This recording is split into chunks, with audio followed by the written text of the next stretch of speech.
Good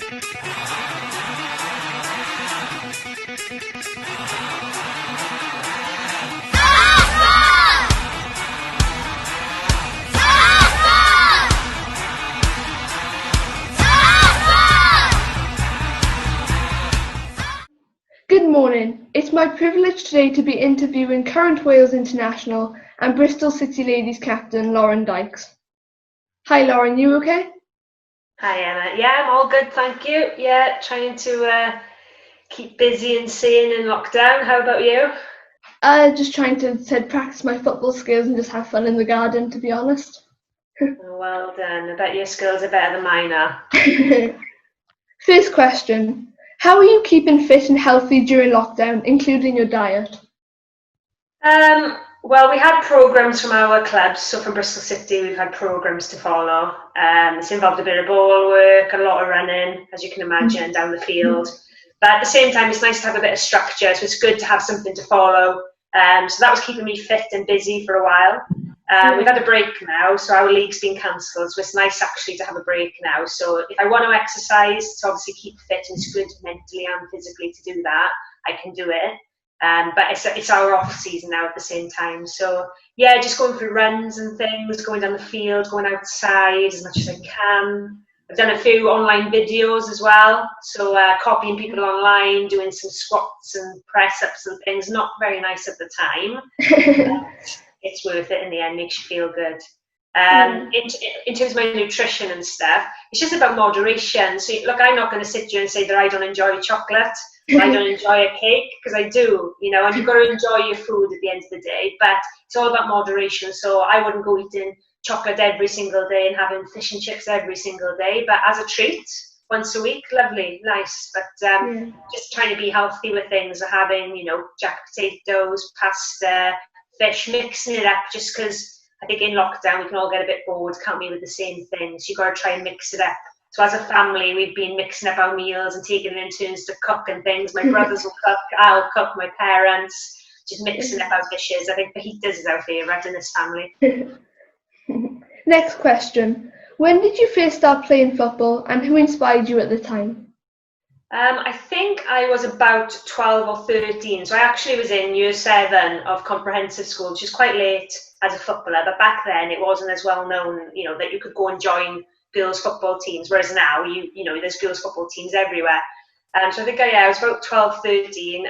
No one in particular inspired me. I just went to school, made new friends, and I remember just kicking a ball around in the yard, and they were like, if you like football, there's a local Pontedower football team you can join. I thought, I'll go and give it a go. And when I went, I just loved it. I just loved being part of the team. I loved socialising, but I really enjoyed the game of football as well. I just loved it straight away. So, probably my school friends, yeah. How did you feel when you were first selected to play for Wales? So I've come through all the age groups with Wales. So my first time was, I think I was around 15, and I went to a tournament called the Ian Rush tournament in Aberystwyth. So I was very young, very, very quiet, and obviously going into this environment, seeing all these girls who were brilliant at football, and you've heard their names, but you've never met them.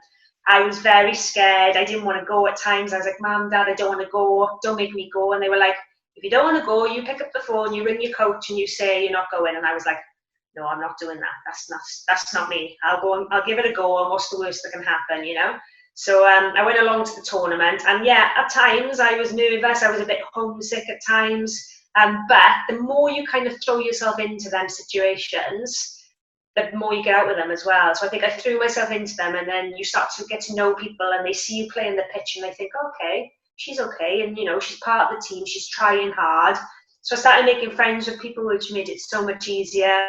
And some of my favourite memories are times like going to the Ian Rush tournament. I remember one of the girls upstairs left this tap on in the sink and flooded the whole building because it came down the stairs. Things like that. I remember breaking my arm in the Ian Rush tournament and going to hospital till the ball hit it. Everyone thought I was winded because I was going like this, but actually I broke my arm. So things like that, they're memories I'll always have, So just from kind of giving it a go. And if my parents at that time had rung up and said she's not coming, I don't even know if I'd be playing football now. I didn't take the easy option or the route out. I just went, give it a go, threw myself into it. It was scary, but like I said, I made some great friends and some great memories as well. So yeah, scared was my first experience, but worth it in the end. Did you ever think that you would reach 100 caps for Wales? No, never. It's not something you really think about. I never really thought about it in that way. Jess Fishlock, I know you've had her on here as well. She's the first male or female Welsh player to get to 100 caps, so it's not something that is known much about. It's only just recently started happening. So no, you just kind of play, and I always just took it game by game, week by week. I was never and never have been the strongest player in the squad. I've gone in and out of squads, sat on benches. But you just do it because you love it and you enjoy it. And I think just somewhere along the lines, just through pure grit and determination, I've got there. But not because I had it in my mind, I want to get to 100 caps. It's just happened because you trust in the process of what you're trying to do. You just trust in trying to be the best you can be all the time, enjoying it as you go along. Ups and downs happen, but you keep pushing through. And yeah, I got to 100 caps, but through not trying to. It wasn't something that I was aiming for. I just want to play for Wales and do my best. And if that gets me to 100 caps or more, it does. Well done for getting over 100 caps then. No, thank you very much. How did it feel to be named Bristol City Ladies Captain? Yeah, I've been at the club, I think this is my 11th season or something now. And when Tanya came in, our new manager, she obviously saw something in me. Probably being one of the older players helped with that as well. We've got a young squad. So it was nice that she had that trust in me as well, because like I said, it's not something, again, that I'd looked to be. I haven't looked to be a captain. It's not important to me, but for her to have that trust in me to lead the team was amazing. So it does change things for you a little bit. I think having the captain's armband, when you win or lose, you take a bit more, you take it to heart a little bit more, I suppose. When you win, it's that pride as well of, that team being behind you and you leading them. You feel very, very proud, I think. So, yeah, it's quite an amazing thing to be able to say you're captain of a great club. Yeah. How did you feel getting your 100th appearance in the Women's Super League? What was it against? It was against Man United, I think. It's funny, when you get older, you reach these milestones purely because you're just old. That's the main reason. Yeah, it was pretty amazing. Again, I'm not great at attention and things like that. I like things to be kept low key. So there wasn't much fuss made, and that's perfect for me. I wanted to concentrate on the football. But it turned out to be an amazing day, actually. We beat United 1-0 with a lot of luck at times and a lot of hard work, so they're a very good team.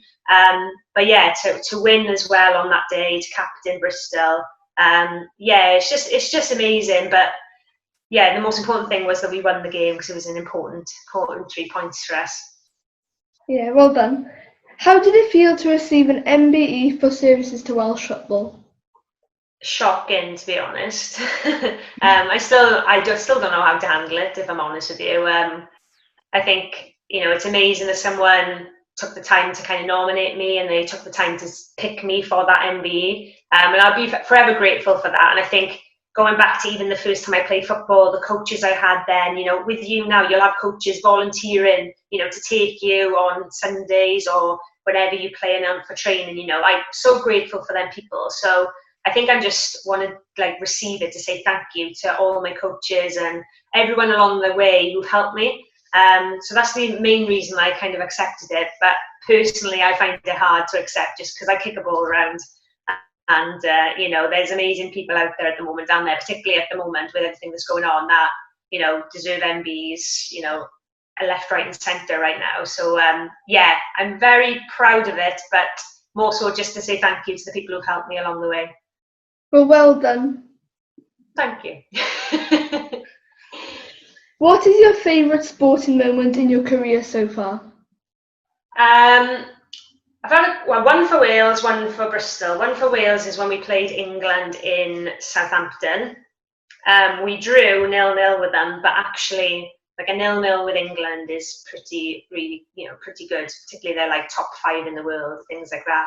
So it was the first time I think other countries took notice of us and were like, this isn't little old Wales here, they really can do something, they put up a right fight, and, we made people take notice of us. So I don't know if you ever saw that game, but we defended for our lives that game. And I think everyone watching had their hearts in their mouth for equally, but just willing us on. Even people who weren't Welsh, I think if they were watching that game, apart from English, they would be watching us going, do you know what? Please get something out of this game. You so deserve it. So yeah, that game is for Wales. And then for Bristol, we once beat Barcelona in the Champions League.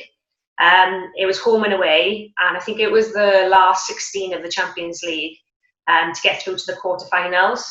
And again, not expected to do anything, and somehow over 2 legs we managed to win the game. And the atmosphere, everything about it was just unbelievable. It's always the moment, isn't it, where you're the underdog, where no one gives you a hope in hell, and you just fight your way out to something. And they're the moments that are worth it in the end. The harder it is, the more it's worth it when you achieve something. Yeah. Next question. Who is your most respected opponent and why? Ooh, as a player? There's a couple, but one that is in the WSL League is Kim Little. She plays centre midfield for Scotland, and she's unbelievable. The most amazing thing about her is she's so humble. She doesn't like the attention either, but she's a leader. She doesn't do it outright. She's not outspoken, but she speaks when she needs to. She leads the team in her own way, and as a player, she's unplayable sometimes. She's just amazing. I can't explain how hard it is to get the ball off her, to try and anticipate what she's going to do, because she's already 3 steps ahead of you. She can score, she can defend, she's hardworking. So Kim Little, for me, when I come up against Turks, you're in for a tough day. And you wouldn't know this one, but in Germany, there's a girl called Marazan. That's her surname, Marazan. She is, quite honestly, I've never seen a girl kick a ball like that in my life. I played against her, and me and my friend, when she took a free kick, just looked at each other and thought, how did she just hit the ball like that? I've never seen anything like it in my life. Just because she's probably played since she was about 3 years old, and it just comes so naturally to her. And that's what we're all aiming for, really, isn't it? The younger you start playing, the more you kick a ball. Hopefully, it'll come a day where you won't even blink or, get shocked when a girl kicks a ball like that, because it's the norm. It's what everyone does. But the first time I saw her do that, I remember looking at my friend and going, oh my God, that's unbelievable. Like, absolutely unbelievable. So yeah, Kim Little and Marajan for Germany. I've seen you coach the South Wales Regional Elite Squad. Is that something you enjoy? And when did you first start coaching? Oh God, I started coaching I'd say I was probably 16, 17, quite early on. I used to go to my local performance centre, and as soon as I got too old for that, I just wanted to go back there and help. I just always loved it. So I had probably about 16, 17. And then obviously with the regionals, just in general, I love coaching. I love giving back to the game, and I'm very passionate about Welsh women's and girls football.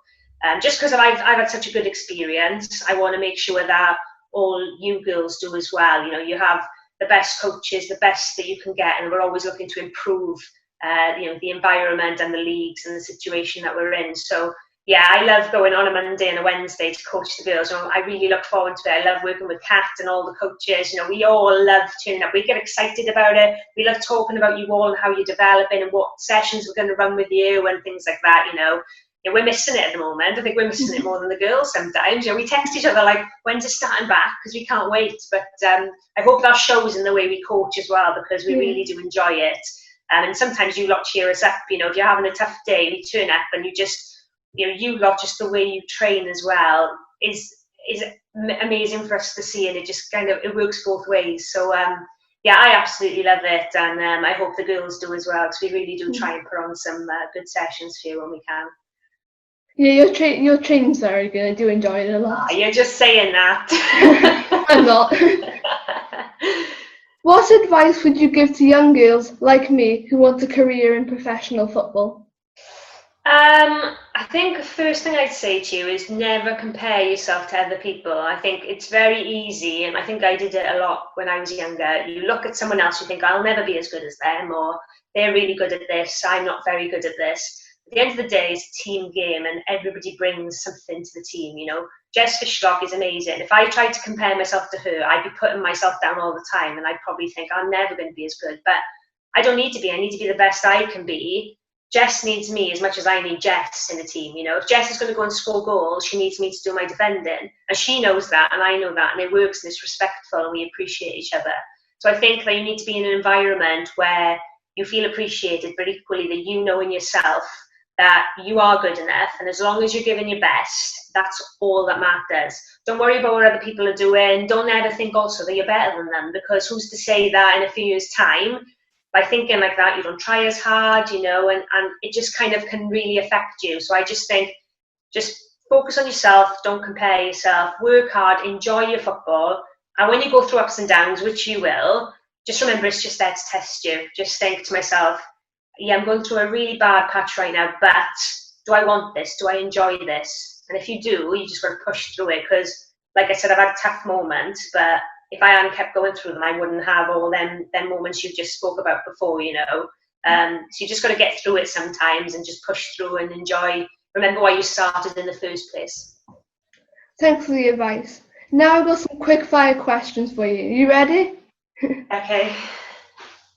Favourite goal that you have scored? Oh God. For Cardiff City to keep us in the Premier League against Doncaster, I scored a goal. That was important. How many keepy uppies can you do? I'm not very skillful. I really am not. So I couldn't tell you. I mean, I don't know. I'm really not very skillful. At all. Nutella or jam? What? Say it again? Nutella or jam? Ooh, jam. Favourite holiday destination? Ooh, anywhere hot with a beach and the sea. I love the sun, literally. So yeah, as long as there's a beach, I don't mind. And sun. Favourite song? These questions are hard. I don't know. I don't know. Stevie Wonder, Superstitious. I love older songs. Yeah. Favourite TV show or movie? I've just finished Game of Thrones. I hadn't been watching it before. I kept being told to watch it, and I thought no. But I just finished it in probably about 2 weeks because I was enjoying it that much. So yeah, Game of Thrones, I'd say. If you weren't a professional football player, what would you be? So I'm a qualified teacher. So I'd probably say growing up I wanted to be a teacher, a PE teacher. So yeah, probably that, or like a personal trainer, something like that. Yeah. If you were on a deserted island, what 3 items would you take with you and why? That's hard. Oh God, can you take people or it's just items? You can take people, anything. Take my best friend Terry because she make me laugh. Probably, I don't know, some Coke just to drink because I like a glass of Coke now and again. And I don't know. I don't know. Bucket and spade. Just one more thing. Once this lockdown is over, would you like to join Ustra's training session on a Friday night? Of course, if I'm available, of course I would love to come and see you all. I think I was supposed to come a while back actually, but I never got around to it. So yeah, it'd be lovely to come and join you. Obviously, when this is all over, I think it'd be really nice to come and visit you all in person. I think after speaking to you, I've seen you loads of times anyway, but obviously come and see all the girls as well and say hello in person. Yeah, I'd love to do that. We will try and keep in touch with you. Thank you, Loren, for your time today. I really enjoyed speaking to you, and you have inspired me so much. I wish you the best of luck in your career, and can't wait to see you play again for Wales and Bristol. Goodbye. Thanks, Emma. Take care. Bye. Bye.